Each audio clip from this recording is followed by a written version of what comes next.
I don't know about you guys, but I love the fall.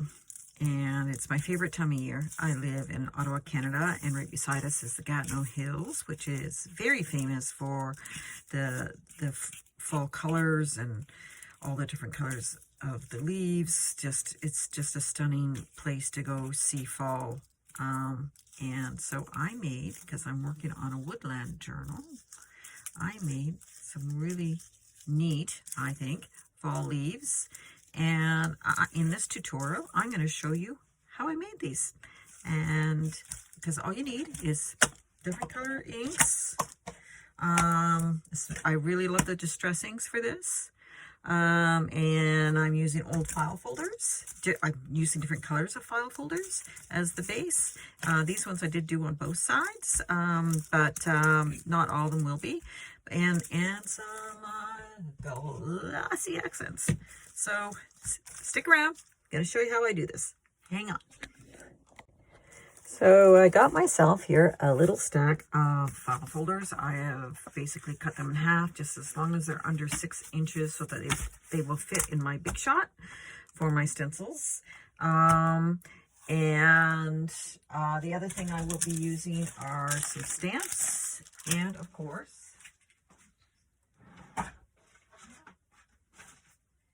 my stencils are sitting by my Big Shot, but I'll bring those later and show you which ones I have. So to get started, you can just choose any color. This one I haven't tried yet, so I'm going to try this color and see what it turns out like, because why not? So this particular stamp comes out very pinkish, but I don't mind it as a base coat.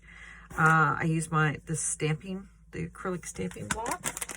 I use a baby wipe. Excuse my reach, people. I use a baby wipe to keep it clean in between, and then wipe it off with a cloth and dry it because I don't want to mix my pigments.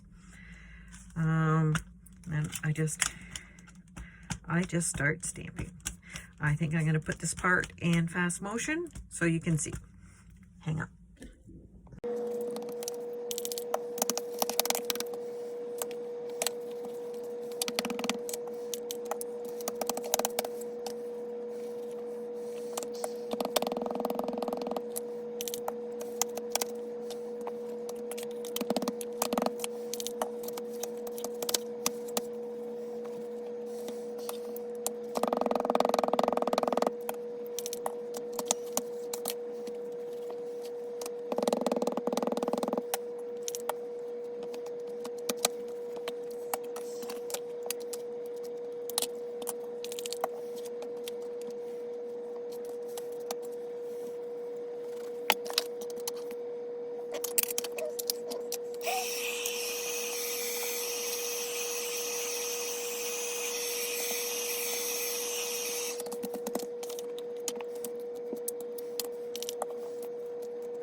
Here's another way that you can distribute the color. I dug out these are cheapo stamps from Dollar Store, those ones, and some other little stamps that I had sitting around.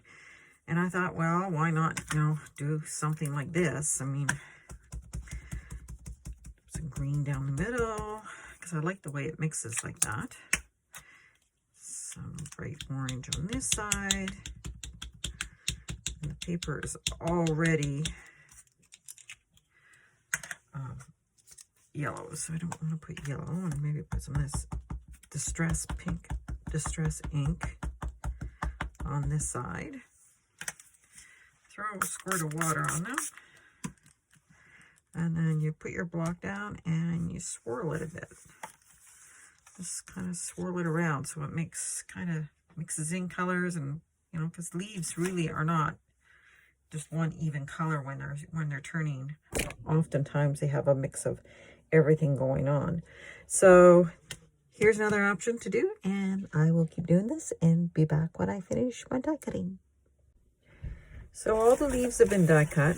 Next step is to do some stamping. I have the leaf stamp here, and I want to make it so that you can see little veins and in different colors. So I'll do some video of this, but it's pretty blah, so we'll do it in fast forward kind of thing.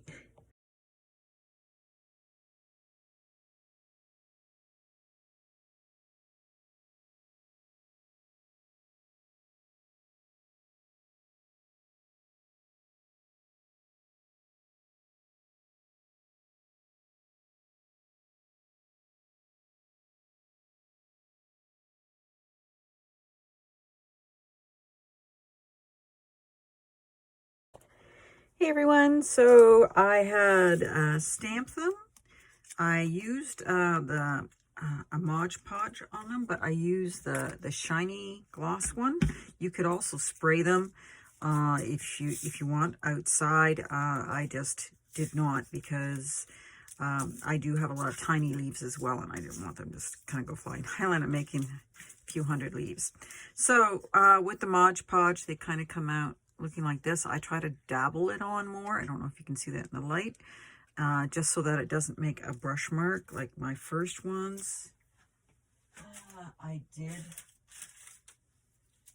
They looked more, you could see more brush marks on them. And these are the first ones I completed, and I came back and I just dabbled a little bit of Mod Podge just to take away those brush marks. So if you just dab it with your brush like that, I think it looks a little better. Like this one, I haven't put the dots on, but I do go around and I when I get the leaf like something like this, so then what I do is I use Distress ink all around them, which really brings them up. And then I also have a leaf stamp that makes these little vein things. I have different shapes of the stamp. I have maple leaf, I have the poplar, now one that looks a bit like an oak. So that's what I use to make this. I also use the red on some of them because nature does that too. So I'm liking the way they're turning out. See, this is just Mod Podge. I haven't, I don't think I'm not going to put the drops, like this is some of the original ones. I'm not going to put the drops on all of them, because I think with the Mod Podge you can get a nice effect like that where it looks kind of glossy and like it's been rained on. And this is one of the original ones, so I will do some like that. But I also, what I do is I take them because they're pretty flat, and I will take this is just a pile of fabric. You can do it in the palm of your hand too. I just take this little modeling rolling thing and I just do it like that, and just to give it some shape. And you can play with the ends of the leaves if you want them to be more three-dimensional. The other thing that you can do is you can put it in your hand like this and just kind of roll your thumb around in it, and that'll give it some lift as well. As you can see, these ones I only did the one side because I plan on them just being like that, whereas these ones are both sides because they're going to be hanging off an edge of a paper.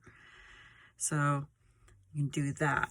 So the next thing I'm going to be doing is I'm going to go with my glossy accents, and I'm going to put some nice little raindrops on some of them, and that'll be the last step that I do. And then I'll come and show you the finished project, like with the glossy accents. Okay, this is my old bottle.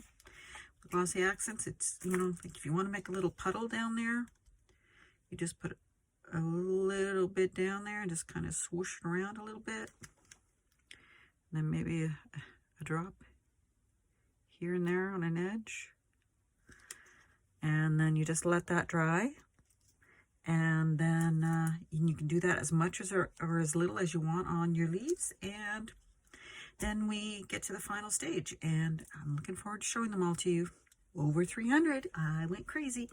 Anyway, I'll talk to you soon.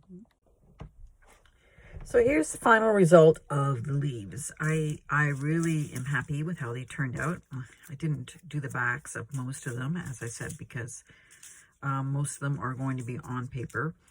But I think they look great. I love, you know, the shininess, the raindrops, the faux raindrops and pools of water, all that on them. I'm very, very happy with them. So I hope this tutorial was of some use to you, and that, look at these tiny ones. Got to figure out what I'm going to do with all these leaves, because I obviously made more than I need. But that's all right. I don't mind. So have a great day, everyone. Thanks for watching my video. Please subscribe. I'm working my way to get 500 subscribers. Once I have 500, I will do a draw for a small journal, custom-made journal that I will make, and somebody will win.